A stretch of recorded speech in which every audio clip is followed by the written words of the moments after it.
চলো নতুন দিন নতুন আরও একটা ভিডিও তোমাদের জন্য। আজকে হচ্ছে কি শুক্রবার, আর মোহরের আজকে পরীক্ষা আছে, মানে আজকেই প্রপার পরীক্ষা। ওই যে বলেছিলাম একদিনে 5টা পরীক্ষা, আজ হচ্ছে সেই দিন। আজ সকালবেলা ওকে একটুখানি চাউমিন করে দিচ্ছিলাম, মানে ওই ম্যাগির মতো। মানে এখন সেই সুযোগটা নেই যে আজকে টিফিন করতে ইচ্ছে করছে না, একটু কেক বিস্কিট দিয়ে দেবো, কারণ ওদের কেক বিস্কিট চিপস এগুলো নিয়ে যাওয়া স্কুলে বারণ। তো যাই হোক, এখানে মোহরের টিফিনটা দিয়ে দিলাম, তারপর ও স্কুলে চলে গেল। আর এখানে আমি মাছগুলো বার করে রেখেছিলাম যেগুলো আমি রান্না করব। আর কাতলা মাছটা বার করতাম না, মোহর যদি ট্যাংরা মাছ না খায়, এই জন্য ওকে একটুখানি ওই ট্যাংরা মাছের ঝোল দিয়ে কাতলা মাছটা খাইয়ে দেবো। আর তোমাদের একটা কথা বলে দিই আমি, সেটা হচ্ছে গিয়ে আমি প্রত্যেকবার মাছ কিনে এনে ধুয়ে ফ্রিজে রেখে দিতাম। তোমরা দেখেছো এই প্রথমবার আমি মাছ কিনে যেমন কিনে এনেছিলাম সেরকম করেই ফ্রিজে রেখে দিয়েছিলাম। বিশ্বাস করবে না, মাছগুলোর টেস্ট কিন্তু একদম মানে মনে হচ্ছে সদ্য আমি কিনে এনেছি সেই রকম টেস্ট হচ্ছে। তো এই কাতলা মাছটা তোমাদের রান্না করা দেখালাম না, মাছটা যেই ছেড়েছি ডিমওয়ালা ট্যাংরা মাছ তো যা জোরে ফেটেছে না, কি বলবো তোমাদেরকে। আর তো সেই কারণে আমি আর রিস্কই নিইনি মাছ ভাজার সময় ক্যামেরা অন করার। আদা জিরে বাটা টমেটো দিয়ে ঝোল করেছি একটুখানি, বেশ পাতলা পাতলা করে, কিন্তু মশলাটা অনেকক্ষণ ধরে কষিয়েছি, দেখতে পাচ্ছ একটু পোড়া পোড়া মতো লেগে গেছে। আর সত্যি কথা বলছি, ট্যাংরা মাছটা এত ভালো ছিল যার ফলে মাছের ঝোলটাও খুব টেস্ট হয়েছে। আর অনেক দিন থেকে কাঁচা জামা কাপড়গুলো এই ঘরে পড়েছিল, আর এখানে আমি কথা বলছিলাম আমার বৌদির সাথে। আজকাল কারোর সাথে কথা হয় না, জানো না, মানে এক তো কাজের প্রেশার, দ্বিতীয় কথা এত সংসারের কাজে আমি ডুবে গেছি। বন্ধুবান্ধব সব তো চলেই গেছে কোন জন্মে। কথা বলার মধ্যে এক ছিল বৌদি, সে তারও ছেলেপিলের পড়াশুনোর চাপ, আমারও মেয়ের পড়াশুনোর চাপ, এই করতে করতে মানে সব সম্পর্কগুলোও কেমন যেন জটলা পাকিয়ে যাচ্ছে। আজকে বহুদিন বাদে যেহেতু মোহর ছিল না আর বৌদিও একটু ফাঁকা ছিল, দুটো পদ রান্না করতে গিয়ে আমার জীবন পুরো দুর্বিষহ হয়ে যাচ্ছে। বারে বারে গায়ে জল ঢালছি, ফ্যানের তলায় এসে বসছি, রান্নাঘরে যাচ্ছি, রান্না করছি। মাছের ঝোল করলাম আর দই পটল করলাম। মা আসলে একটুখানি শাক ভাজা করবো, তার মধ্যে আজকে আবার আমাদের কাজের দিদি আসেনি, তাই রান্না করতে করতে অল্প অল্প করে বাসনগুলো মেজে রাখছি। আজকে মা গেছে মেয়েকে আনতে, কারণ আজকে আমি আর যেতে পারিনি, আবার কালকে আমি যাব। মোহরকে আসার সময় একটা ফটো তুলিয়ে নিয়ে আসতে হবে, স্কুলে লাগবে। এখন বাজে হচ্ছে গিয়ে 11টা 10। রান্না করলাম, মানে মোটামুটি কমপ্লিট হলো। কটা বাসন আছে মাজবো, মা এলে তারপর যাবো জিমে। কথাটা পর্যন্ত বলতে পারছি না, এত কষ্ট হচ্ছে। এই ঘরের ফ্যানে জল নেই, পাশের ঘরে গিয়ে বসি।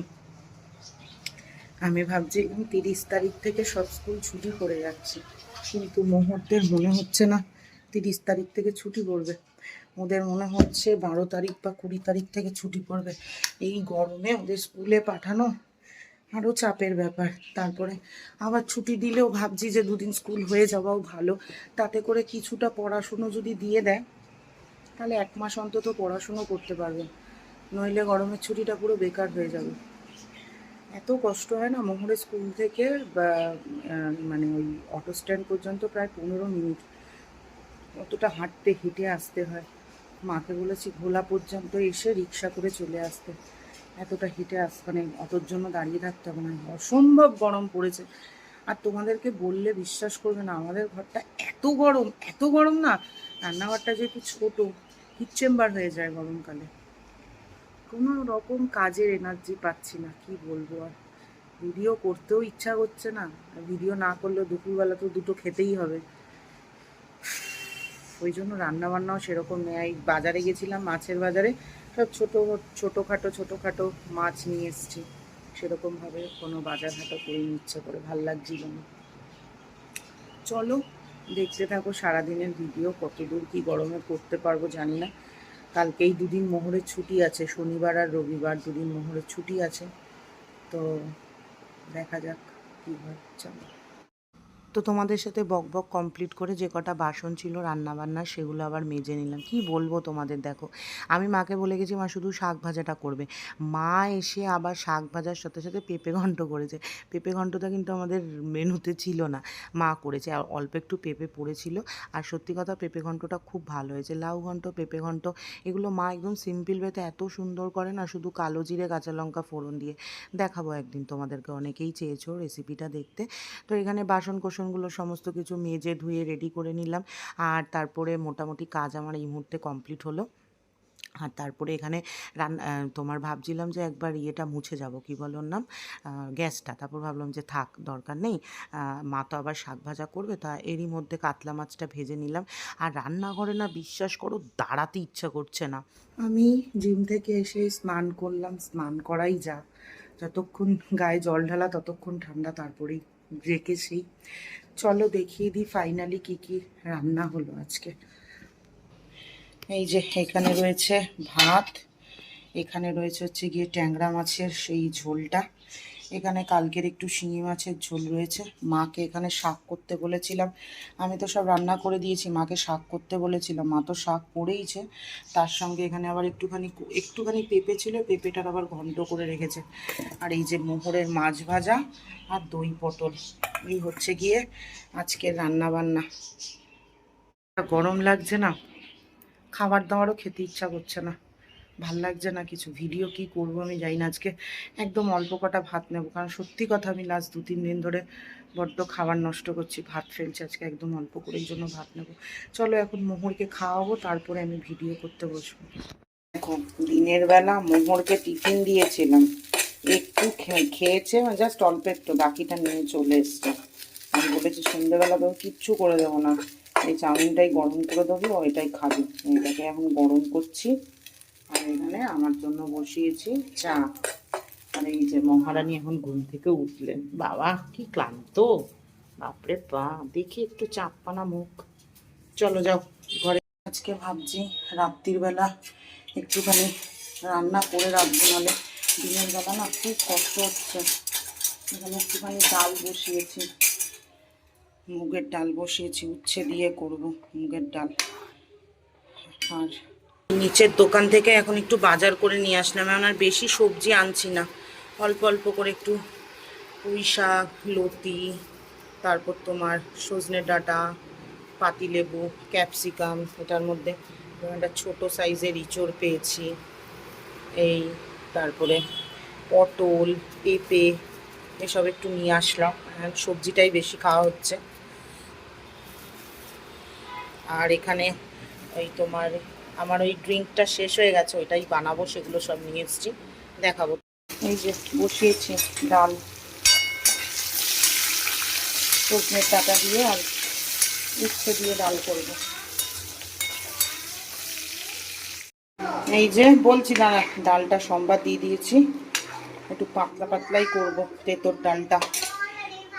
এটার মধ্যে ফোড়ন দেওয়ার পরে একটু আদা বাটা দিয়ে দিয়েছি, ফুটুক, নামানোর আগে একটু মিষ্টি আর ঘি দিয়ে নামাবো।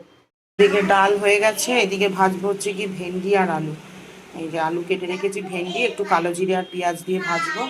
আর ওই যে ওইদিকে মোহর পড়তে বসেছে, মোহরকে একদিকে পড়াচ্ছি আর আমি এদিকে রান্না করছি। এবার ভেন্ডি আর আলু ভাজা বসিয়েছি। এটা কালকে রাত্রিরে মা একটু খাবে, আর কালকে মা খাবে, আর রাত্রিরে রুটি দিয়ে একটুখানি হয়ে যাবে, সেরকমভাবেই করছি। এই যে এনেছিলাম, সেই দেখালাম না তোমাদের, যে মাঝারি সাইজ ছোট সাইজের তেলাপিয়া মাছ নিয়ে এসেছি। এই তেলাপিয়া মাছটা আলু আর পটল দিয়ে ঝোল করব, একদম পাতলা করে। কালকে মায়ের রান্না আছে আর মায়ের ভিডিও আছে। দিনের বেলাটা সারা রাত্রির এসিতে থাকার পর সকালবেলা মানে যখন রান্না শুরু করি না, তখন এত কষ্ট হয় রান্নাঘরে, মনে হয় তখন যেন গরমটা বেশি লাগছে। এই কারণে আমি ঠিক করেছি এই গরমের কদিন সন্ধ্যেবেলাতেই রান্না করে রাখবো। আর অনেক দিন হয়ে গিয়েছিলো আমার সেই ড্রিঙ্কটা বানানো হচ্ছিলো, মানে পাউডারটা, সেই ঘুরে আসার পর থেকে বানানো হয়নি, সেই কারণে আজকে বানিয়ে নিলাম। এখানে দেখতেই পাচ্ছ তোমরা, জিরে আছে, ধনে আছে, মেথি আছে, জোয়ান আছে, আর এখানে দিয়েছি দারচিনি। এইবার আর লবঙ্গটা অ্যাড করিনি, শুধু এগুলোই দিয়েই করব। আর এই যে এখানে দেখো পাতলা করে আদা জিরে বাটা দিয়ে তেলাপিয়া মাছের ঝোল রান্না হয়ে গেছে। অনেকে রিকোয়েস্ট করছে আমাকে খাওয়ার জন্য, কিন্তু নানান রকম জিনিস খাওয়ার জন্য, কিন্তু এত গরম লাগছে না, কিছু ভালো লাগছে না গো, মানে কিছুই কাজ করতে ইচ্ছা করছে না, শুধু করতে হবে, সেই কারণে করছি। এই যে মশলাটাও মোটামুটি রেডি। আজকে রান্না হয়ে গেছে, এই যে মাছের ঝোল গরম করে রেখেছি, এটা দিয়ে মোহর ভাত খাবে, আর তোমার নীলাদ্রু এটা দিয়ে ভাত খেয়ে নেবে। আর কালকের জন্য এখানে করলাম তিতোর ডাল, আর এখানে হচ্ছে গিয়ে তোমার এই ভেন্ডি আলু ভাজা, এগুলো সব কালকের রান্না। আর এখানে আছে তেলাপিয়া মাছের পাতলা ঝোল, আর মোহরের একটা ডিম সিদ্ধ, আর ভোলা মাছটা কালকে রান্না করব। কালকের জন্যই একটাই রান্না রাখলাম। আমাকে জিজ্ঞাসা করেছে আগের দিনের ভিডিওতে যে আমার মুডটা অফ লাগছে কেন বা কি হয়েছে। না হয় একটু পরে বলছি, চলো। তোমার ওই মশলা যেটা বানিয়েছে ওটা একটু গুঁড়ো করে নি, ঠান্ডা হওয়ার জন্য রেখে দিয়েছিলাম। চলো, এই যে মশলা রেডি হয়ে গেছে আমার।